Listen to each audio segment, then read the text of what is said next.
This is Sunday Reflections, What the Pond Can Teach Us. I'm Gideon Pollack, and each week I write these reflections from St. John's Episcopal Church in Cold Spring Harbor, New York, where our beloved church sits alongside a beautiful mill pond. Throughout the years, we've been watching our pond and watershed and letting them teach us about prayer, participation, and what it means to be creatures made from earth. Whether you're walking past your own water source right now or sitting quietly at home, I invite you to join me. Today's reflection is a little different. It's longer than my usual Sunday offering. It's a letter, really. A letter written to a 17th century monk named Brother Lawrence, whose small book on prayer found its way back into my hands this holy season and wouldn't let me go. I offer it as a Holy Week companion, something to carry with you into these days of waiting and return. Find a quiet place if you can. This one asks a little more of you, and I hope gives a little more back. Dear Brother Lawrence, Grace brought me back to you. It has been years since I last read your letters, and I hadn't realized how much I missed them until I found them again, and found in them something I've been trying to say for years and couldn't quite find the words for. I remembered that you were a 17th century Frenchman, a lay brother in a Carmelite monastery in Paris, which meant you worked in the kitchen. I remembered that the rhythm of that life, the daily repeated structure of ordinary work, the cooking and cleaning and repairing of sandals, the same tasks, returning day after day, became for you not an obstacle to prayer, but its very form. Not the pots and pans themselves, but the life lived among them. The returning, the turning back, the practice of what you called the practice of the presence of God. It was said of you that you were more united to God in your outward employments than when you left them for devotion in retirement. That when you had not thought of God for a good while, you did not, quote, disquiet yourself for it, but after having acknowledged your wretchedness to God, you returned to Him with so much the greater trust in Him by how much you found yourself more wretched to have forgot Him. You said that. When I read those words again, I recognized something I had been living but had not been able to say. You taught me again that the holy is not elsewhere, that I do not need to be in the chapel to pray, that the kitchen will do, that the ordinary moment repeated 1,000 times will do. That distraction is not the enemy of prayer, only the occasion for the return, which is the prayer. That what matters is not the quality of attention we bring, but the faithfulness of turning back to it. You taught me to pray as you prayed, standing at your stove before the work began. Again, you wrote, God, my God, since thou art with me, and I must now, in obedience to thy commands, apply my mind to these outward things, I beseech thee to grant me the grace to continue in thy presence, and to this end do thou prosper me with thy assistance, receive all my works, and possess all my affections. This was not a prayer for escape from the ordinary, but a prayer for God's company within it. A pond has been teaching me this same thing. Our pond is not small. It spreads across 14 acres behind our wooden church in Cold Spring Harbor on Long Island. The Cold Spring River rises somewhere to the south of the pond and moves north, gathering itself until it reaches us, passing now beneath the road, through a culvert, running under the pond itself, emerging on the far side to continue toward the marsh and the harbor and eventually the open water of Oyster Bay. The dam is earthen, the water held by a wooden weir that has been repaired and rebuilt since 1682, when the first dam was set on this river. This pond has been here longer than the church, the river longer than the pond. For years, I've been trying to learn what this water has to teach. The herons come at dawn without being summoned. The painted turtles arrange themselves on the same log every morning with complete commitment to the task. The cattails do not consult anyone before they grow. The water moves, whether I am watching or not, south to north, through the marsh, into the harbor, reaching eventually the open sound.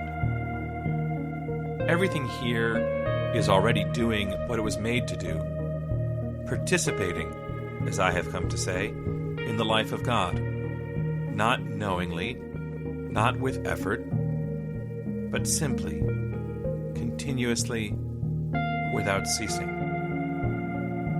You would recognize this. You knew it in the rhythm of the kitchen. The river doesn't try to be in God's presence. It simply flows. The tree doesn't practice awareness of the divine. It simply grows through every season without resistance or complaint. They are doing without effort or intention what we spend our lives trying to learn. We are the only ones who forgot. And so we practice. We return. A poet named Mary Oliver, one you must now know in the Resurrection, sat down one afternoon in a river called the Clarion in Ohio, on a water-splashed stone, and listened. She wrote afterward what she heard: water striking stone, the mosses trailing beneath the surface, and then, slowly, what they were saying. She wrote, "Said the river, I am part of holiness.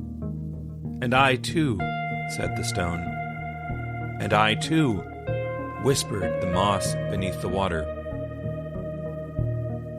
She was not persuaded into this. That is the important thing. She wrote that it was not a persuasion. It was the river's own constant joy, which was better by far than any lecture. The river didn't argue. It simply kept singing. Brother Lawrence, that river was doing what the kitchen was doing, what the pond is doing. The presence was already there. The singing was already happening. All that was required was to sit still long enough to hear it. And still she wrote, long after she had left, pressed deep into my mind, the river keeps coming, touching me, passing by on its long journey, its pale, infallible voice, singing. That is the practice. The river keeps coming. The return keeps being available. The voice does not stop simply because we stopped listening. What you taught me, and what the pond confirms, is that the return doesn't require a prepared heart or a special place. It requires only a reminder, something ordinary and repeated that can carry us back. For you, it was the rhythm of the kitchen itself, the same tasks day after day, each one an occasion to remember. I have found that water does this for me. I touch water dozens of times a day. Washing my hands, filling a glass, walking in rain, swimming in a lake I have loved since my children were young, and each time, if I'm paying attention, or even if I'm not and only notice afterward, there is a return. Here is water. I am in God's presence. The water was already there. I am simply catching up. You wrote that by often repeating these acts, they become habitual, and the presence of God is rendered as it were natural to us. That is what I'm after. Not a spiritual achievement, not a discipline requiring heroic effort, something more like the river. A return so practiced, it becomes simply the way one moves through the world. This is not because water is magic. It is because water is holy. Because it comes from somewhere and goes somewhere. Because it has been moving since before I was born and will be moving long after. Because it carries everything it touches. At baptism, we remember what God has always done with water. Its saving power present from the first moment of creation, running through the Exodus and the Jordan and the waters of the font. We do not make water holy. We remember that it already is, because God has always been working through it. We pour it over the heads of the newly born into faith.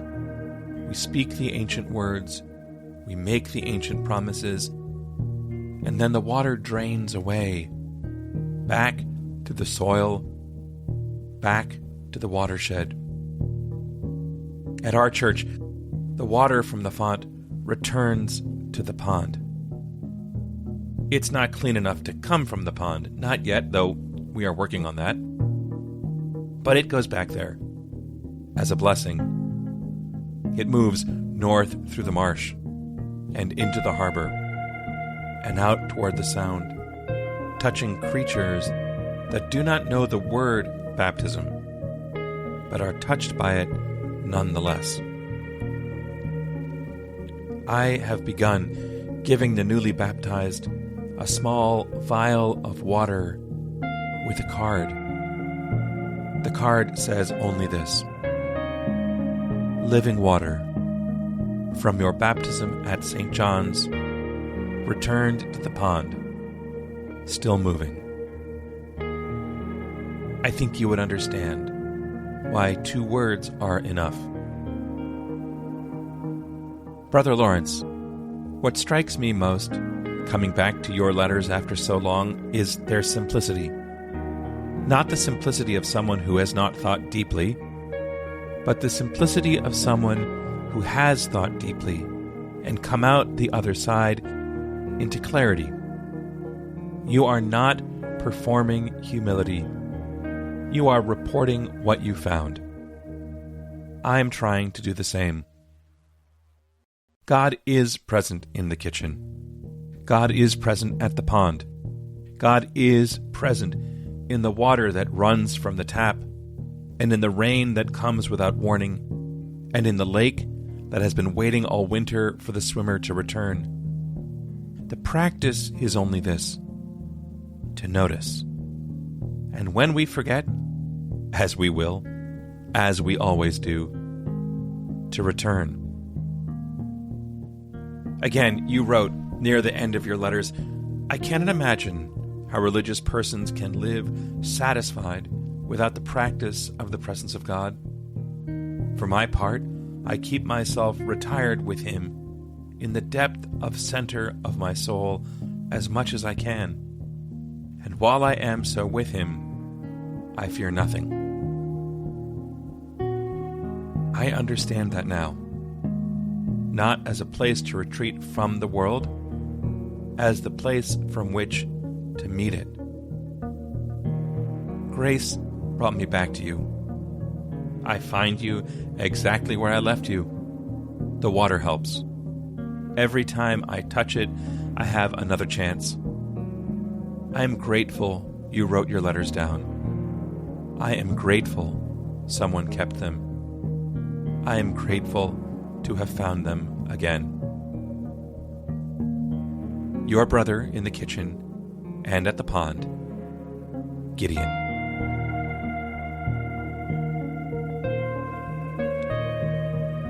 I hope this reflection gives you new eyes to see the creation around you this Holy Week. If you'd like to continue the conversation, find us at www.stjcsh.org.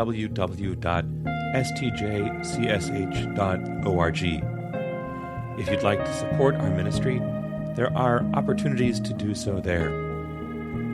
This week, every time you touch water, washing your hands, filling a glass, walking in the rain, let it call you back to the presence of God. The presence that is already there. The presence with whom you are simply catching up. Until next Sunday, peace be with you.